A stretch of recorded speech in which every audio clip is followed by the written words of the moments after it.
சங்கிய சட்டமன்ற தொகுதி வேட்பாளர் டி. அருண்.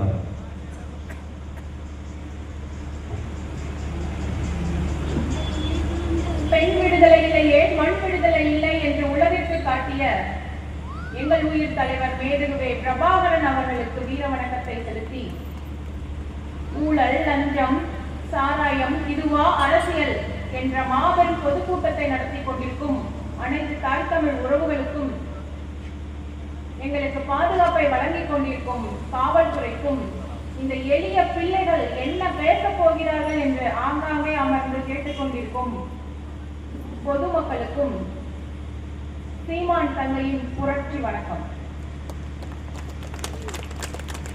ஒரு நாட்டின் வரலாறு என்பது அந்த நாட்டில் வாழும் மக்களின் வீரத்தை வைத்து எழுதப்படுகிறது. வீர மறவர்களை ஈன்ற நாடே வரலாற்றில் முதலிடத்தை பிடிக்கிறது. அப்படி தமிழ்நாடு வீரத்திற்கு பெயர் போனது. தமிழர்களின் வீரம் கதிரவனின் ஒளியை போன்றது, காற்றின் அலையை போன்றது, மழையின் நிலையை போன்றது, மாக்கடலின் வளமை போன்றது. புறநானூறு, பதிற்றுப்பத்து, மூதின் முல்லை போன்ற பல சங்க இலக்கியங்களில் தமிழர்களின் வீரத்தை நாம் காணலாம்.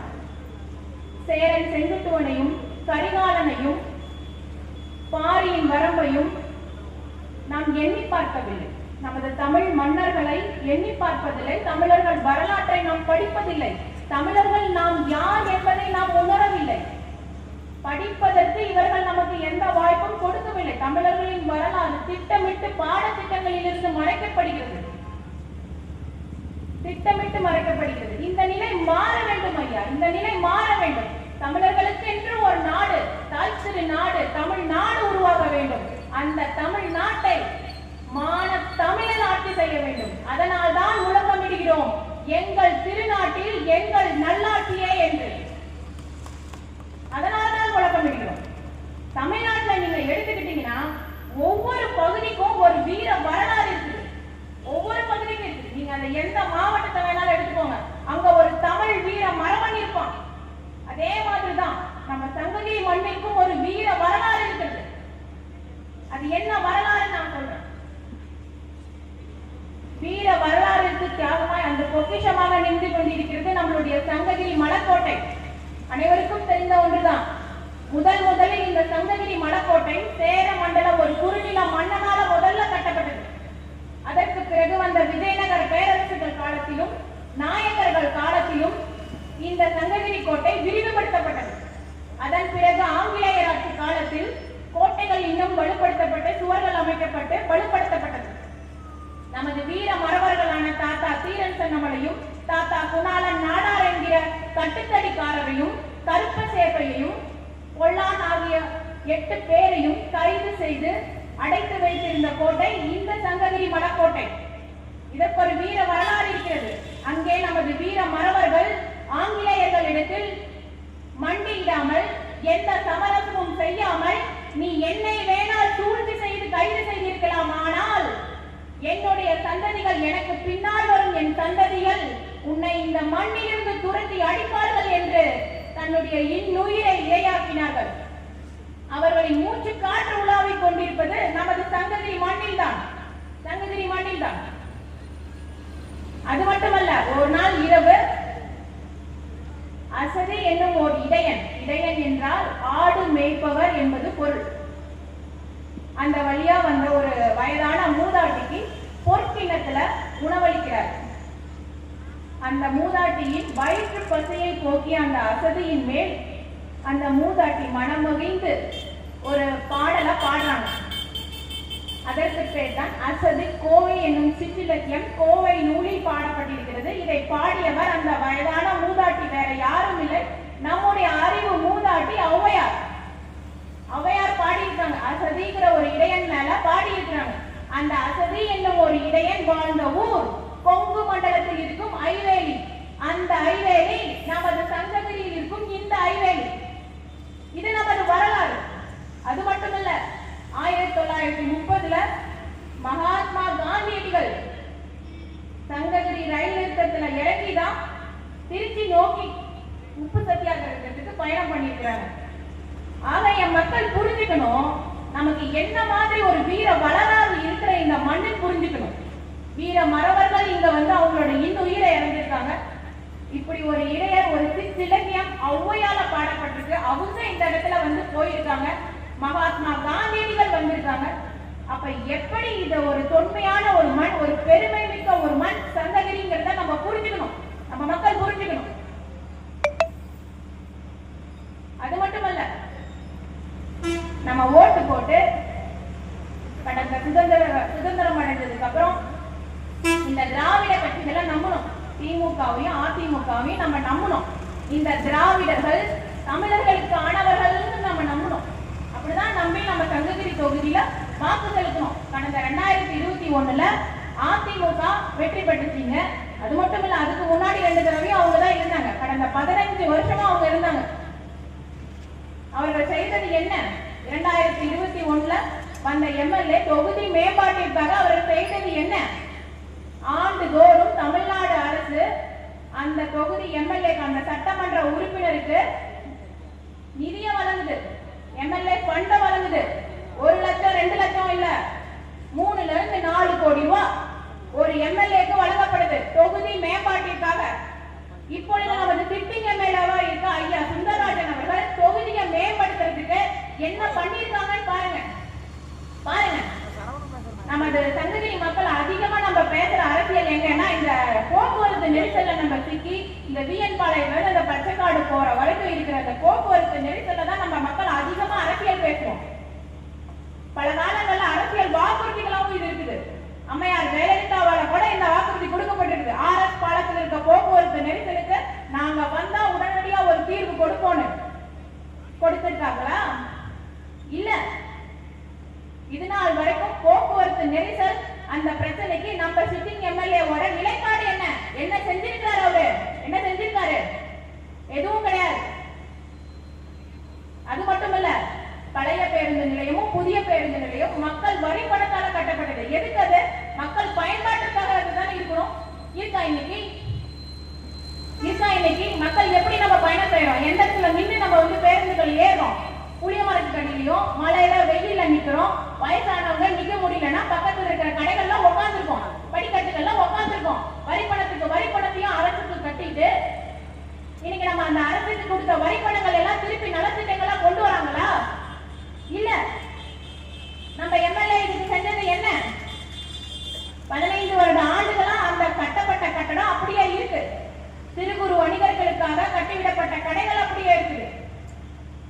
மக்களின் வரி பணத்தை வீணடிப்பதை வேடிக்கை பார்த்து கொண்டிருக்கிறதா சட்டமன்ற உறுப்பினரோட வேலை? அவர்களின் நிலைப்பாடு என்ன?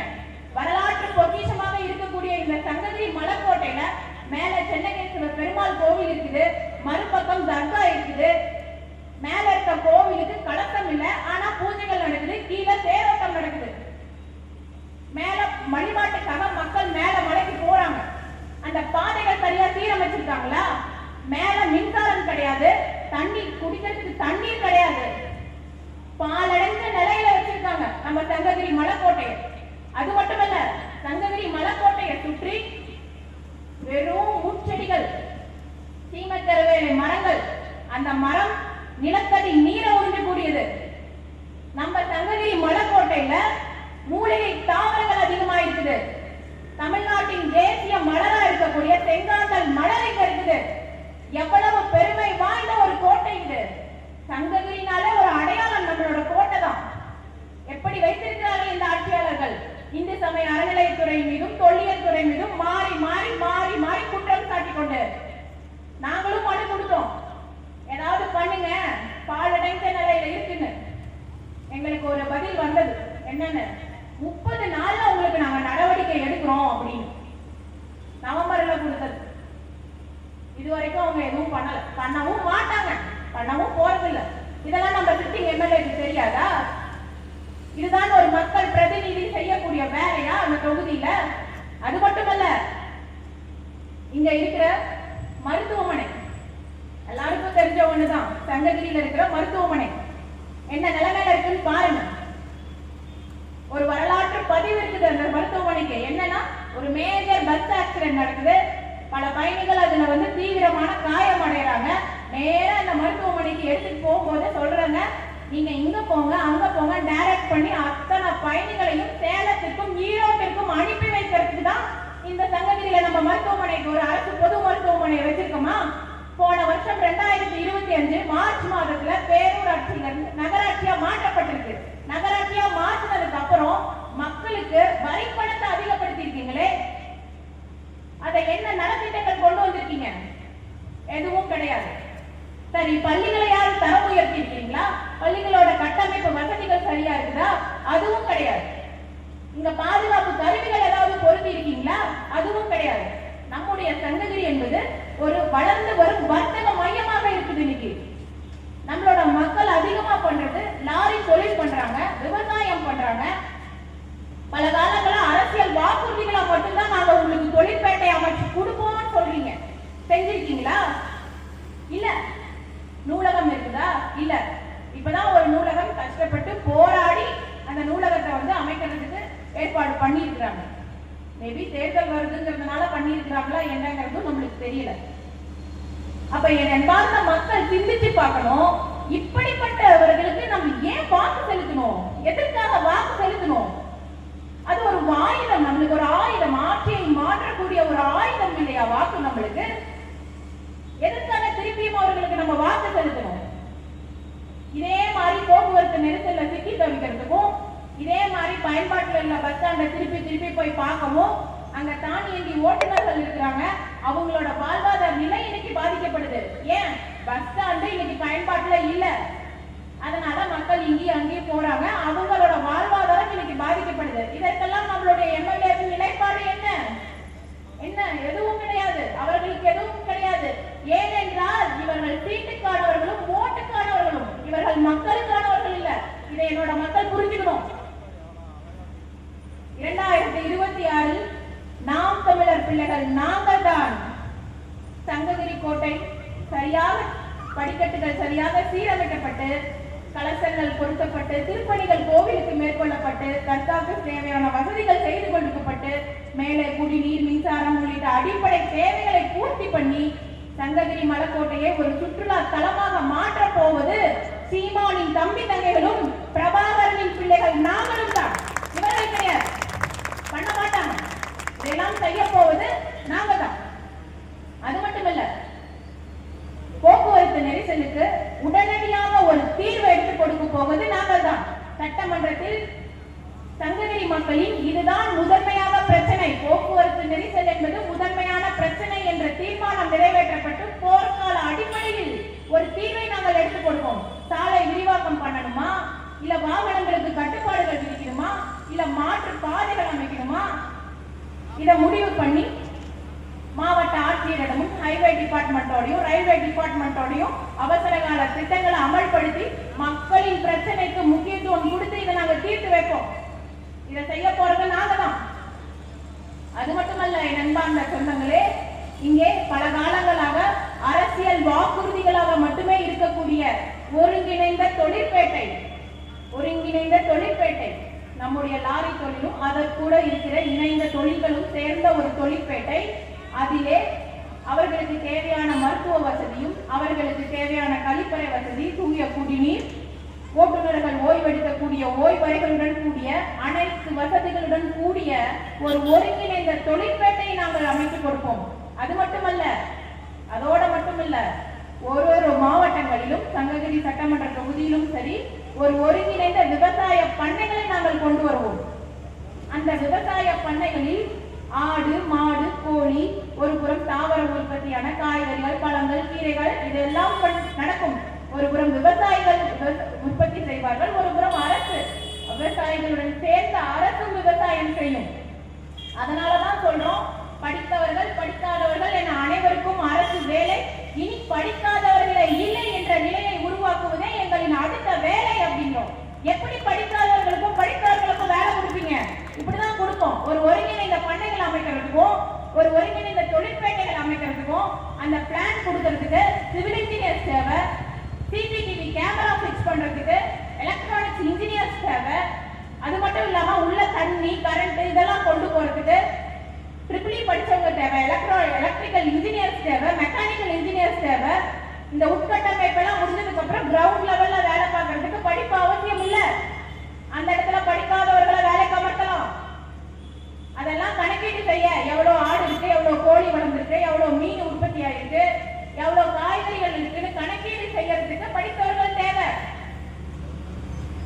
இதையெல்லாம் கணக்கீடு செஞ்சு இதையெல்லாம் வந்து எக்ஸ்போர்ட் பண்றதுக்கு ஒரு அக்கௌண்டன்ட் டிபார்ட்மெண்ட் நம்மளுக்கு தேவைப்படும்.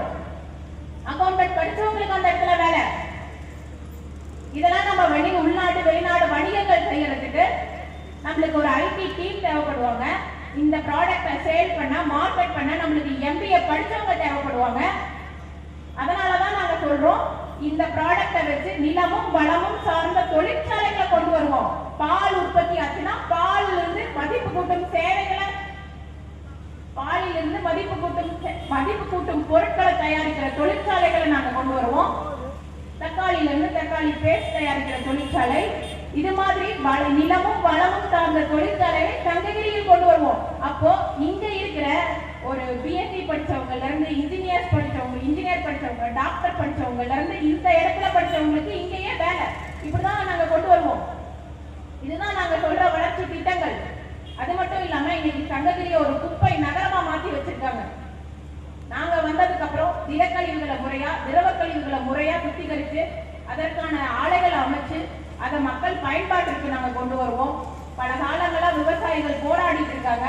உபரி நீர் திட்டத்துல இன்னும் ஏரிகள் அமைக்கணும், ஏரிகளை இன்னும் வந்து சேர்க்கணும்னு அனைத்து ஏரிகளையும் நாங்க வந்து சேர்த்து குளங்கள் முறையா தூர்வாரப்பட்டு அதோட கரைகள் வலுப்படுத்தப்பட்டு விவசாயத்திற்கு தேவையான விஷயங்களை நாங்க செஞ்சு கொடுப்போம். என்னென்ன வேணுமோ நீர் மேலாண்மையை நாங்க வந்து கடைபிடிப்போம். அது மட்டும் இல்லாம விவசாயிகள் விளைவிக்கும் பொருட்களுக்கு ஆதார விலை விவசாயிகளே நிர்ணயிக்கலாம். நீங்க விளைவிக்கிற பொருளுக்கு நீங்க சொல்ற விலையில நாங்க எடுத்துக்கிறோம். இதுதான் அரசு. நாங்க சொல்ற விவசாயிகளுக்கு கொடுக்கிற இலவசம் இதுதான். இதுக்குதானே விவசாயிகள் போராடுறோம். எங்களுக்கு ஆதார விலை வேணும் அப்படின்னு சொல்லி இத சொல்றது நாம் தமிழர் அரசு தான். அதனால என்னுடைய அன்பான சங்ககிரி மக்கள் சங்ககிரியின் வளர்ச்சியும் சங்ககிரியோட பாதுகாப்பையும் உறுதி செய்ய போறது சீமானின் தம்பி தங்கைகளும் நாம் தமிழர் பிள்ளைகளும் தான். வரப்போற 2026 சட்டமன்ற தேர்தல்ல உங்களோட வலிமை மிகுந்த ஆயுதமான வாக்க ஏற்கனவே ஏந்தி நிற்கும் இந்த வேளாண் பெருங்குடி மகன் விவசாயிக்கு செலுத்தி மண்ணையும் மக்களையும் உண்மையாக நேசிக்கிற ஒரு தலைவர் எங்கள் அண்ணன் செந்தமிழன் சீமான் அவர்களை அரியணை ஏறச் செய்யுங்கள்.